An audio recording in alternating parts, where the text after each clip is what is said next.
Hi, I'm Kim, top producing realtor here in Oregon, mother of three, and welcome to my channel. Here I talk about all things real estate.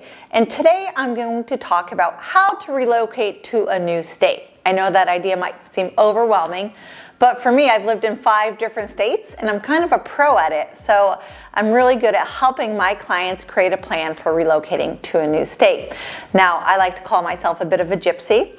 I've lived in New Jersey, Illinois, Colorado, California, and now Oregon. And there's some really important things to consider when looking to move to a new state.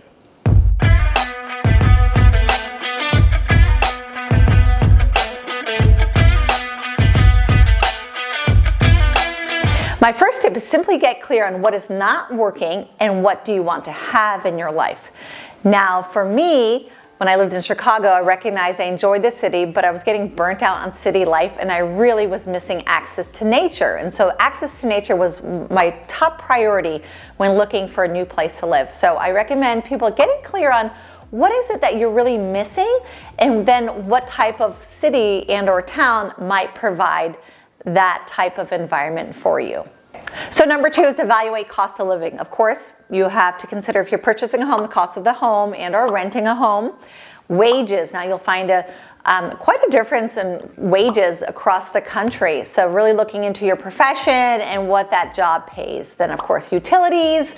I also recommend looking into what extracurricular activities you might be participating in that new area. For example, if you're moving to a ski town, skiing's really expensive sport. So really take into consideration that into your budget.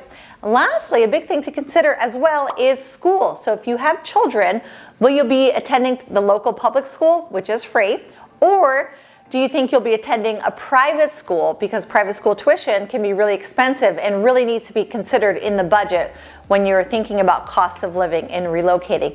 Lastly, what I recommend is taking into consideration the cost of travel. So for example, if you're moving away from where you grew up and perhaps your extended family is there, you might find yourself wanting to travel back there 1 or 2 times a year. And if you're a family of 4, that can really add up.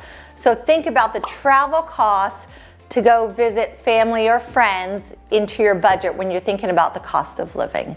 Number 3 is the access to the amenities that are important to you. Now, that really can vary from person to person. For example, is boating important to you? If so, for example, here in Oregon, you have a few options for boating. We have the Willamette River, the Columbia River, Oswego Lake, if you live in Lake Oswego and you have access to an easement. And then there's a few lakes within 2 to 4 hours drive from the Portland area. Now, for example, is skiing important to you? Here in Oregon, we have access to some really great skiing, either on Mount Hood or in Central Oregon with Mount Bachelor. But what are other activities that are important to you? That's really something to consider when you're looking to move out of state. So my number 4 tip on relocating to a new state is simply getting clear on what's important to you and your values. Now again, that can really vary from person to person. So what is important to you and your family? For example, is it education? Is it a family lifestyle? Is it a relaxed lifestyle? Is it religion? Is it politics? Is it a bustling city? Is it a quiet life? Like getting clear on what those values are for you and ensuring the new community that you are moving to aligns with those values. Now, my 5th tip is, do you want to live near friends and family? And that answer can really vary. Now, this may or may not be important to you. For me, I've made 4 big moves alone, but now I'm in a place in life where I have a family, and moving to a place where I have connections would be important. So think about where you know people, and also if you want to move to a place where you don't know anyone and making connections quickly is important. What I recommend is considering a planned community where you might have a lot of transplants who moved into that area, and then your neighbors can become like your family and you can quickly build community. If you have any questions about relocating to a new state, and I can be of assistance, you can find my contact information in the description. And please remember to subscribe to my channel to be notified of future episodes.